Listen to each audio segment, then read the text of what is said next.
This story is about an angry sea creature that caused the sailors of the whaling ship named the Essex to unalive and consume each other. Almost the entire crew was eaten, and only a handful survived to tell this tale. This tragic story was based on true events and is also inspired by the best-selling novel Moby Dick. The Vessle.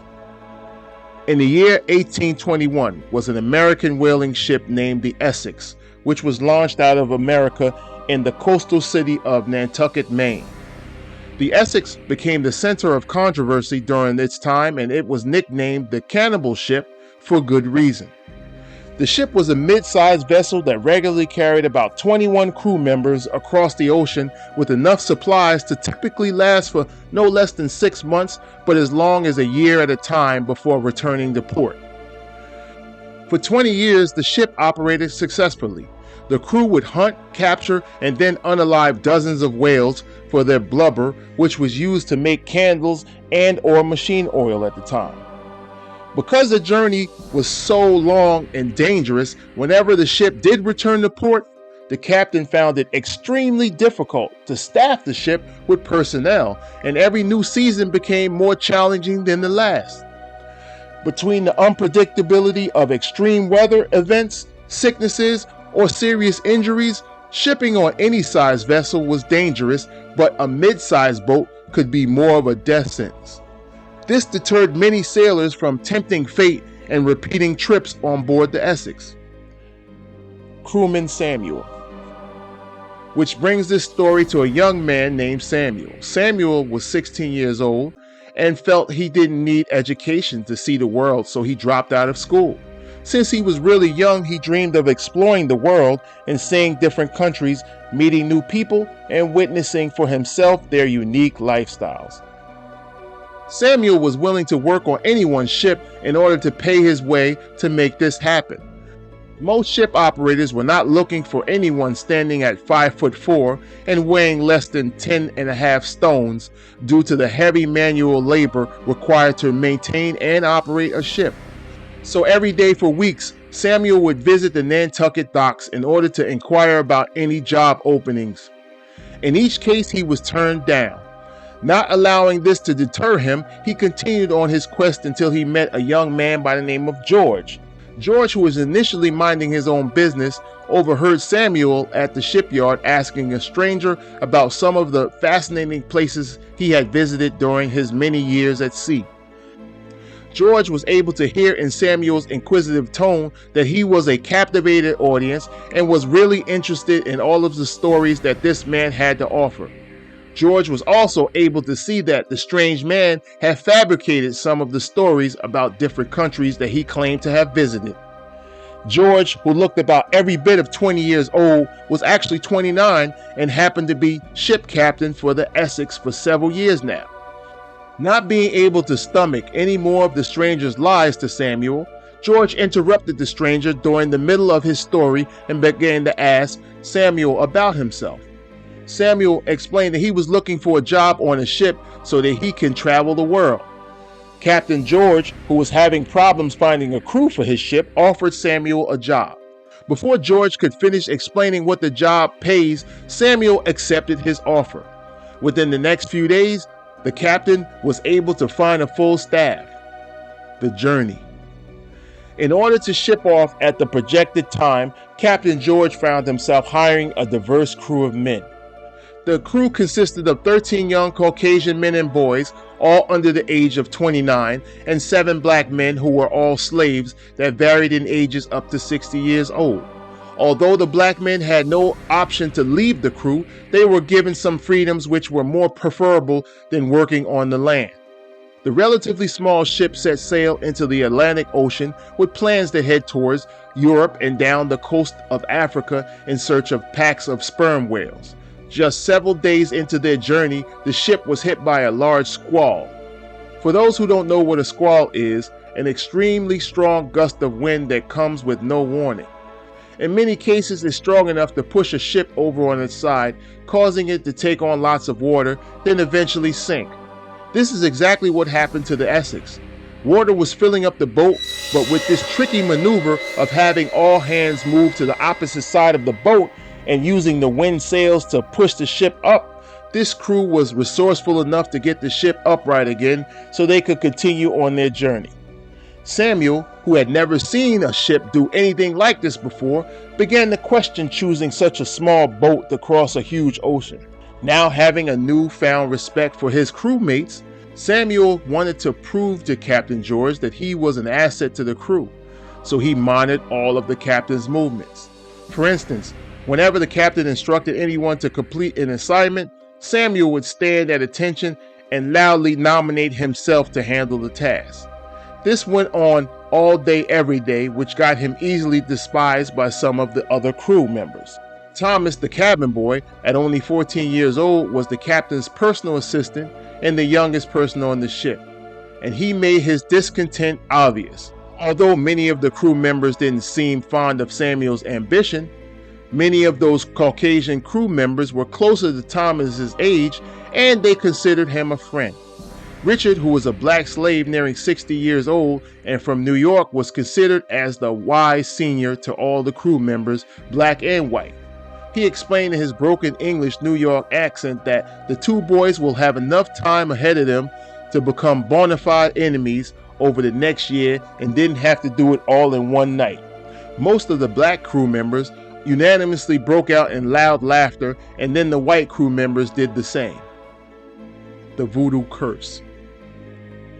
Another black man stood out from the rest because he did not laugh or even crack a smile, and his name was Henry. Henry was tall, thin, and had bulging, bloodshot eyes. He could easily outstare anyone in a contest and then see into a man's soul. Henry practiced voodoo and would use his abilities to tell people's future, whether they asked for his advice or not. When the crewmen's laughter stopped, he went back to his corner and sat on the floor. Samuel ignored them all and went about being attentive to the captain's needs. Approximately 2 months into their journey, with no luck of finding sperm whales, the captain chose to change the ship course towards the western coast of South America. When Henry found out about the captain's course change, he marched directly to him and stood there waiting for permission to speak. The captain continued to give out instructions to everyone as Henry stood there patiently waiting. When he was done, Captain George granted Henry permission to speak, and that's when he gave a bone-chilling prediction. Henry told the captain in his deep, raspy voice that if he continued to go in this direction, the Essex would be cursed. He then stood there holding his straw hat in his hands while staring with a worried expression on his face. When Henry was asked how he drew this conclusion, he would only respond that he could smell the cursed air following the ship. Captain George responded by saying nonsense and get back to work. The captain then immediately ignored Henry and gave instructions to Owen. Henry walked off, taking baby steps with a worried disposition to complete his job assignment. Owen, who was only 21 years old and second in command of the ship, gave everyone their new assignments. The Essex changed course to the coordinates the captain had plotted. Several months passed and the Essex reached the waters off the coast of South America, and the whaling ship was still unable to locate any whales.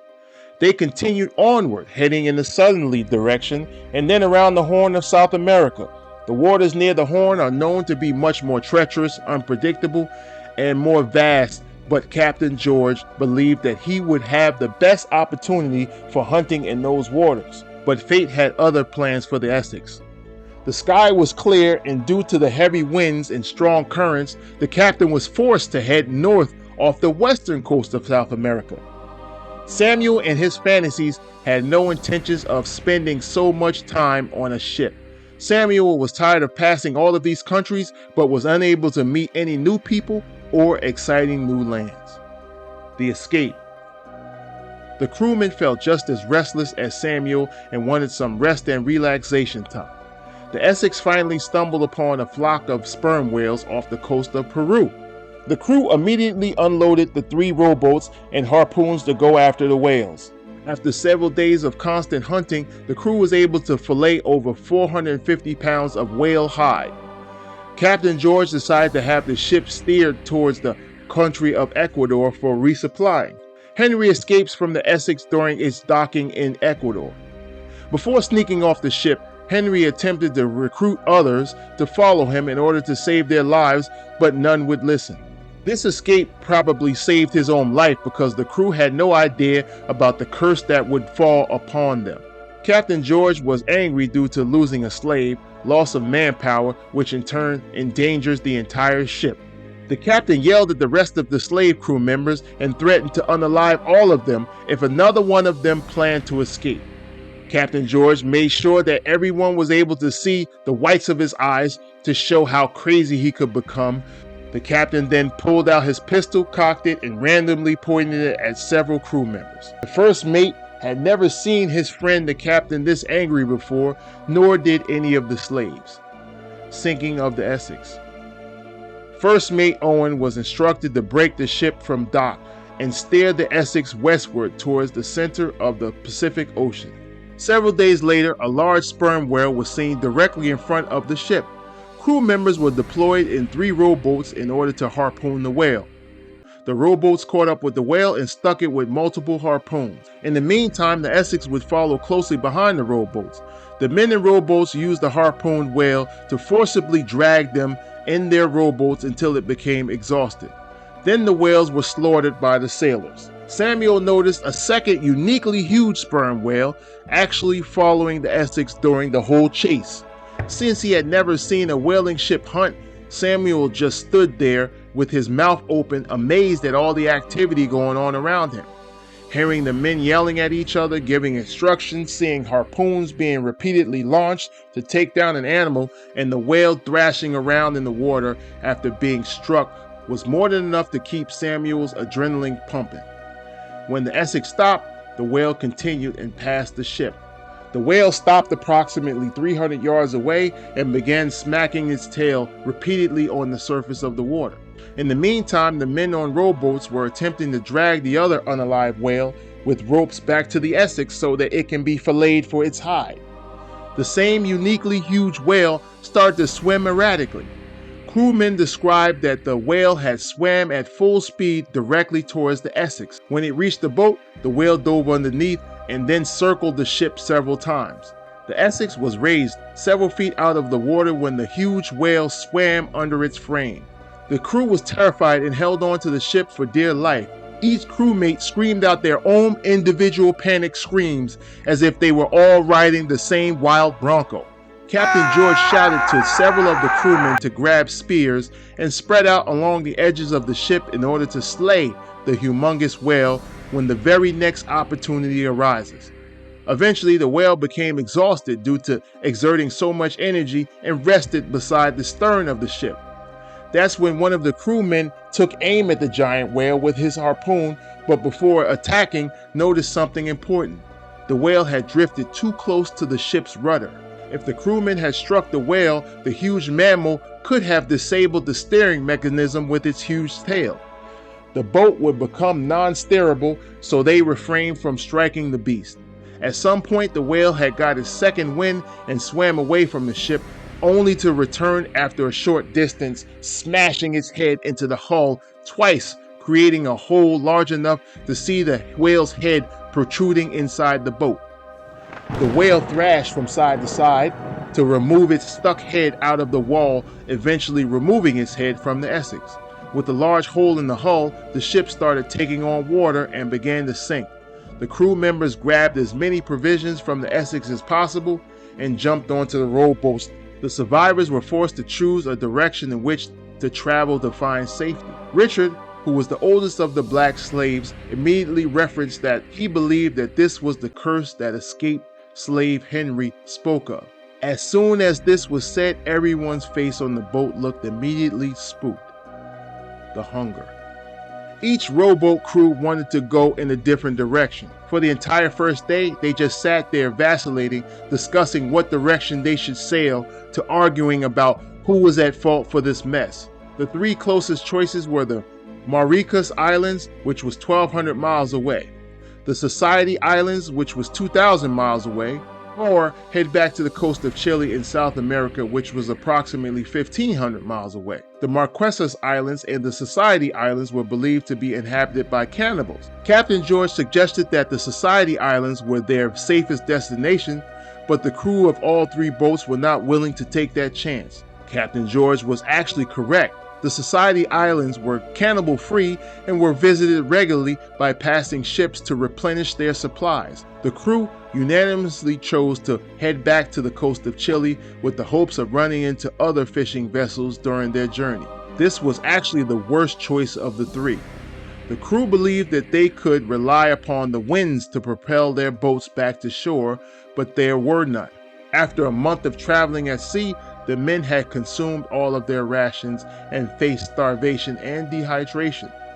The three small boats accidentally encountered a tiny island with no inhabitants, but food and water was limited. So after a week of consuming everything on the island, they decided to leave. 3 crew members chose to stay behind on this tiny island, and they were ultimately rescued. The 3 boats decided to stick together and make their way back to the coast of Chile.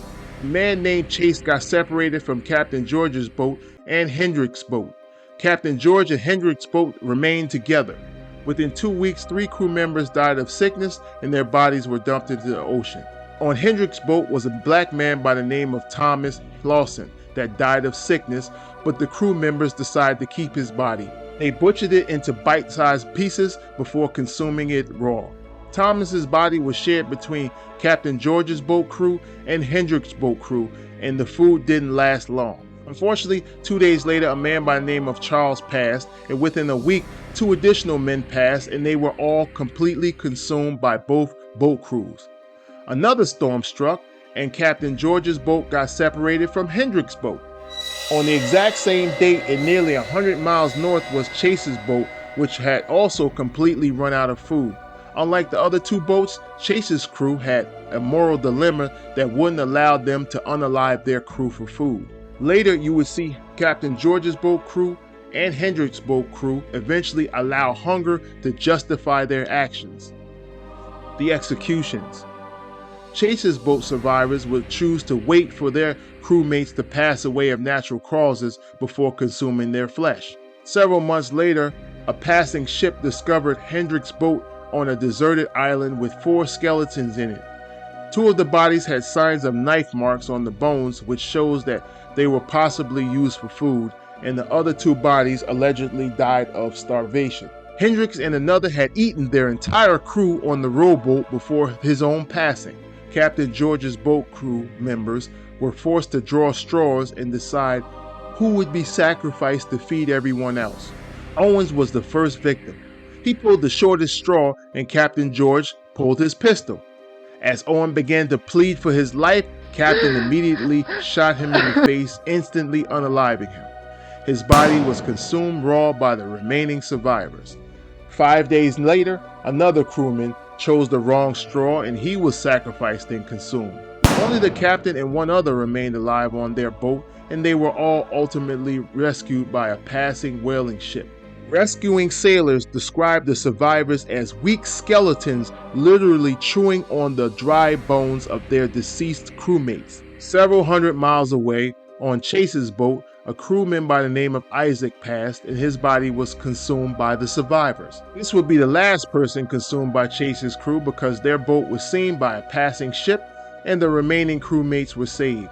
Allegedly, young Samuel was believed to have been saved, but chose to continue to travel the world and write stories about his adventures. The remaining survivors of the Essex reunited at the hospital in the town called the Port of Valparaiso, a week apart from one another. After more than 90 days of being at sea, a total of 5 survivors were found, and they were returned home after gaining their strength.